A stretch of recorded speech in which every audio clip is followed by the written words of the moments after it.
Amen. Napakabuti na ang Panginoon. Talaga po ang Diyos ko ay napakabuti, lalo na sa tunay na nagmamahal sa Kanya. Amen. Amen. Talaga kapag sumusunod ka na sa kalooban ng Panginoon, ang Diyos po ay napapaulan sa tamang panahon. Amen. At yan po ang aking pagkikigan. Amen. Ang pag-ako ng Diyos na ating magbasa po sa aklat ng Leviticus. Ito po ay napakinggan na po natin minsan at muli po natin napapakinggan sapagkat mayroon pa pong ipapahayag ng Panginoon ang kanyang mga pangakong mga pagpapala para sa mga sumusunod sa kanyang kalooban. Amen. Sa aklat po ng Leviticus, Kapitulo 26, versikulo 3 hanggang pababa, ang sabi po dito, kung susundin ninyo ang aking mga tuntunin at tutuparin ang aking mga utos, paulanin ko sa tamang panahon at mamumunga ng sagana ang mga punong kahoy sa kaparangan. Kahit tapos na ang panahon ng pitasan ng prutas at panahon ng muling pagtatanim, ay gumigiig pa kayo.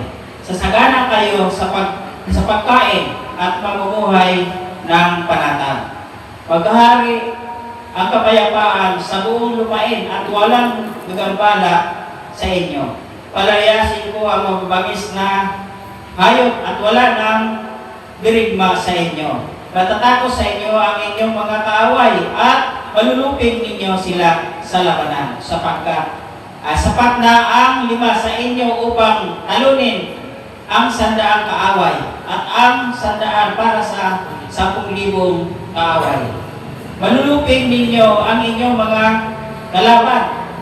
Pagpapalain ko kayo, kayo'y unlad at darami. Patuloy kong pagtitibayin ang ginawa kong kasunduan sa inyo. Ang inyong ani ay sobra-sobra at tatagal sa mahabang panahon. Sa katunayan, sa dami ng inyong anihin ay ilabas ninyo ang mga luma upang maimbak lamang ang mga bagong ani. Paninirahan ako sa kaligtaan ninyo at hindi ko kayo pababayaan. Ako'y inyong kasama saan man kayo magpunta. Ako ang magiging Diyos ninyo at kayo naman ang magiging bayan ko. Amen. Palakpak po natin ang Panginoon. Salamat sa kanyang kapangako kung malayo po ng Lord. Amen. Ito pang sinasabi ko sa versikulo 3 na kung susundin ninyo ang aking mga utos, paulanin ko sa tamang panahon at mamunga ng sagana ang mga punong kahoy. Amen. Tunay nga po na sinasabi po ng Lord ano po sa bayan ng Israel. Amen. Explain ko naman ito sa ating po mga buhay, sapagkat tayo po ay mananampalataya ng Panginoon at pinapangako ng Diyos na kung tayo lahat ay susunod sa kanyang alituntunin, nalakad tayo sa kanyang daan. Tunay nga po sa tamang panahon, amen, pagpapalayan po ang bawat isa po sa atin. Yun nga lang po ang sinasabi, may kondisyon na kung tayo po ay susunod sa kanyang kalooban, doon po mapapaulan ang Panginoon ng mga pagpapala para po sa atin. Sa atin naman pagsunod sa Panginoon, yan po na hindi lahat ay mabubuti po ang ating pong maranasan. Pero tayong mga mabigat, pagsubok na garanasin, habang po tayong lahat ay sumusunod sa kalooban ng Panginoon. At kung tayo manantiling tapat sa pagsunod sa kalooban ng Diyos, duranas muna tayo ng iba't ibang uri ng kahirapan, kapighatian sa ating pong mga buhay, habang tayo ay sumusunod sa kalooban ng Diyos. Ngunit tandaan po natin na kung tayo po ay sumusunod sa kalooban ng Panginoon, darating ang panahon na pagpapaulan ng Diyos ng mga bagay para sa iyo. Amen. So pagsunod natin sa kalooban ng Diyos, marami tayong kakaharapin.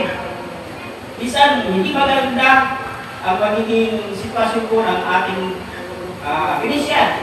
Amen. Habang tayo susunod sa Panginoon, maraming nasa po natin kung minsan tayo ay pinakapos sa ating pangailangan. Pero asahan po natin, dahil lubos ka sumusunod sa Panginoon, kahit wala ka na, wala kang masahin, wala kang makain, pero sumusunod ka pa rin sa kalooban ng Diyos, lalo ka na sa posisyon ng Panginoon. Sa tatlong panahon ng iyong kagutuman, doon magpapaulan ang Diyos, pagpapalain ka ng Panginoon. Amen. Hindi ka pagkukulangin ng Diyos, kapag sumusunod ka sa kanyang kalooban. dumaranas ng kapighatian sa buhay mo, alalahanin mo na kung hindi mo na kaya sa panahon ng pagsunod mo sa Panginoon, naging mo ka, naging tapat ka sa Diyos, alalahanin mo na sa panahon ng kapighatian, mayroong Diyos na tutulong sa iyo. Amen. Bagi sa ating mga buhay na kinakaharap kayo, may mga problema tayo na naranasan. Pero hindi natin ito pinapakinggan. Hindi tayo doon naka-stay sa mga problema na ating kinakaharap. Kundi pagkos, patuloy tayo sumusunod sa kalooban ng Panginoon. Sa araw ng kanyang mga gawain, hindi mo problema ang maghihadlang sa iyo. Dahil alam mo na mayroong Diyos na nangangako na sa panahon ng iyong kapinditan, kahirapan mga hinakaharap, mayroong Diyos na magpapaulan para sulusunan ang mga problema at mga bagay na napakahirap sa buhay. Amen. Kaya kung walang lugi at hindi ka mahirapan sa lahat ng bagay, basta sundin mo ang sinasabi ng Panginoon, amen, na lagi mo susundin ang kanyang mga kalooban, lagi kang lumakad sa kanyang daan. Lahat ng mga bagay, amen, na iyong nararanasan. Minsan dumaranas tayo mga pag-uusip, amen.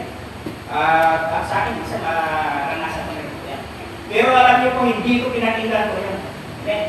Tuloy ako sa paglibot sa Panginoon. Tuloy sa pagtupad, sa gabanan ng inatag sa balikat na sa akin ng Panginoon, at hindi ko yung pinapakinggan. Alam niyo po sa panahon, amen, ng aking kong naranasan mga bagay niya, kaya pa po ang aking po. Amen. Hindi po naging hadlang sa akin. Bakit po? Ang iniisip ko at inanais ko ay yung inaatang na ito sa aking balikat. Amen. Pinakasan. Yun po ang mahalaga sa akin at hindi ang mga kapighatian aking naranasan. Amen. Amen.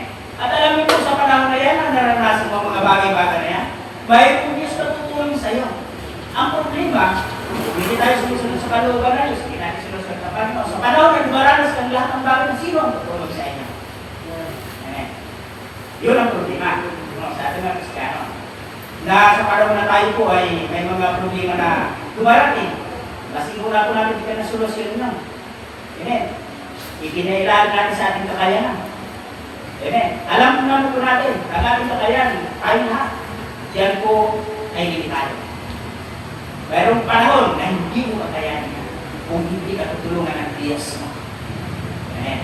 Kaya sa panahon na yan, amen, kailangan mabuhay ka lagi sa kalooban ng Diyos. Pagka dumating sa iyo mga bagay na yan, alalahanin mo, tutulungan ka ng Panginoon. Amen.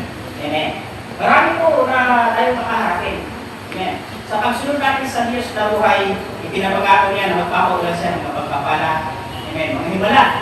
Lahat ng mga solusyon sa mga problema mo, darating po yan. Pero ang komisyon, sundin mo ang kanyang mga utos. Ang kanyang mga ari-tungtungin. Amen.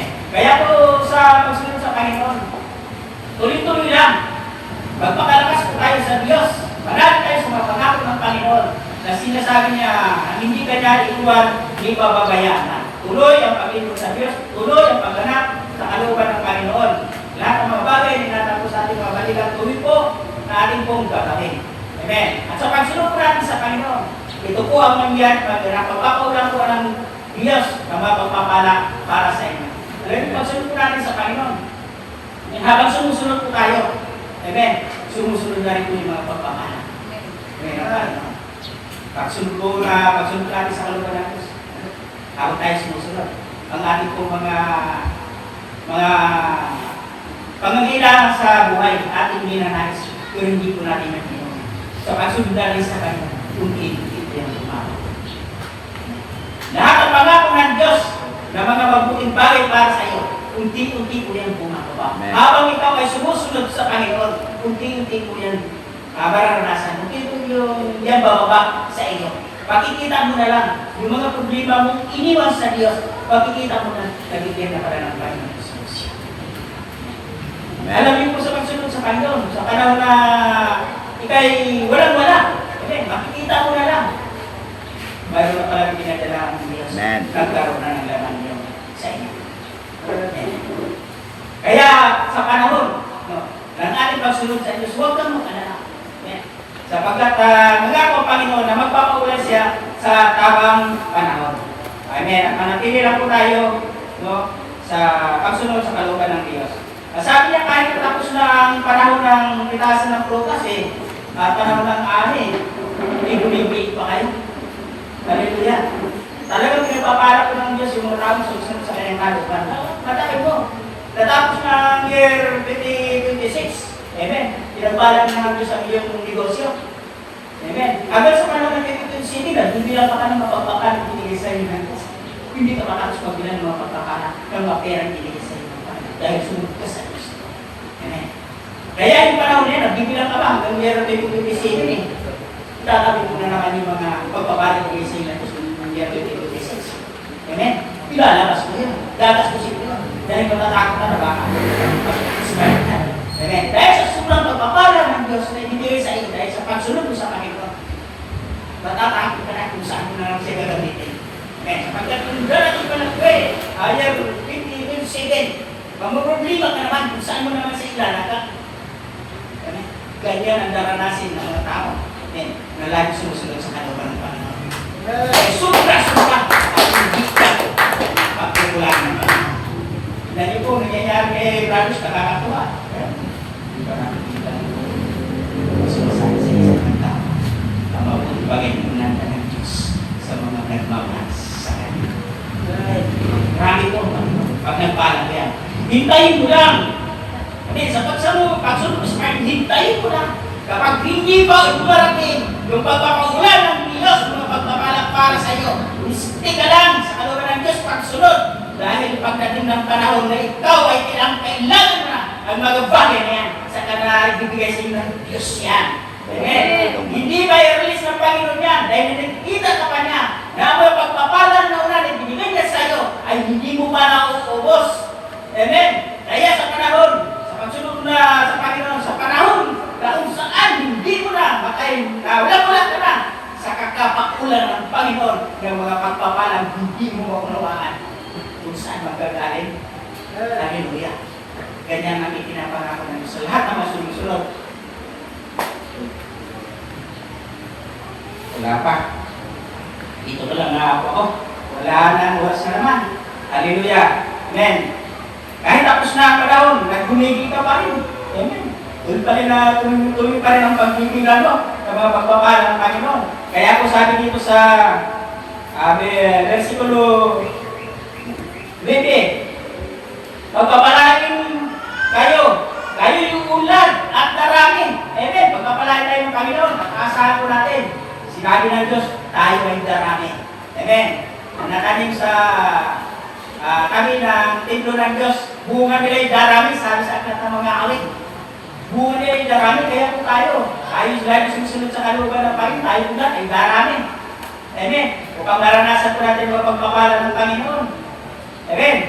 Kahit yung mga wala pang mga anak-anak ko dyan, yung mga nasa tamang edad na, wala pang anak, pag po kayo mawala ng pag-asa, sabi ng Diyos pangako Kristo, darami kayo. Amen. Ay yung mga baog na, yung mga sinasabi na yung mga sinapupunan na baog, amen. Mas papala pa po yan, mas marami po ang kanyang magiging muna. Anak. Hallelujah. Kaya walang mawala ng pag-asa po, ano? Amen. Tayo po ay nadarami, sabi ng Panginoon. Sabi niya, patuloy kong pagtitibayin ang ginawa kong kasunduan sa inyo. Ang inyong ani ay sobra-sobra at tatagal sa mahabang panahon. Sa katunayan, sa dami ng inyong aniin ay ilalabas ninyo ang mga luma upang maimbak lamang ang mga bagong ani. Ganyan ang pagpapalang gagawin sa iyo ng Panginoon. Amen. Basta lagi ka lang sunod sa Diyos sa panahon. Amen. Nung kapigitan, kahirapan ng buhay, hindi ka umalis sa posisyon ng Diyos. Lagi kang sumusunod sa Panginoon ng Diyos. Lagi mong tinutupad ang bawat pagpaling na sa iyo ng Panginoon. Ito po ang pangako na ibinibigay niya sa atin. Ang ating maging ay sobra-sobra tatagal sa mahabang panahon.